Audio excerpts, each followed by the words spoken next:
আশা করি আমার টিনেজ ভাইয়ের আমার কথাগুলো একটু শুনবেন। এই গল্পটা আপনাদের শোনা উচিত। ভাই, মাদক একটা সুন্দর জীবন নিমিষে শেষ করে দেয়। গল্পটা আমার খুব কাছের একটা বন্ধুর।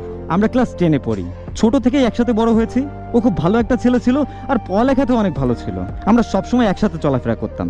ক্লাস 9-এর শেষের দিকে ও একটা রিলেশনে যায়। দুজন দুজনকে খুবই ভালোবাসতো। ওরা সবসময় মেসেজে কথা বলতো, ইচ্ছে হলেই দেখা করতো। সময়গুলো খুব ভালো যাচ্ছিল। পরে আজ থেকে প্রায় 4 মাস আগে বাইরের কিছু ছেলের সাথে ওর পরিচয় হয়। তারপর থেকে ও আমাদের সাথে বেশি থাকতো না, এমনকি আমাদের কলও ধরতো না। পরে প্রায় 2 মাস আগে আমি জানতে পারি যে ও ওদের সাথে থেকে নেশায় জড়িয়ে পড়েছে।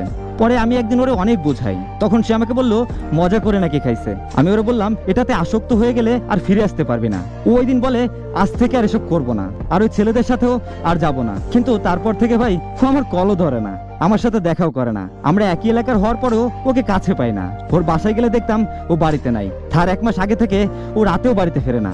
ওর আম্মু আমার কাছে আসতো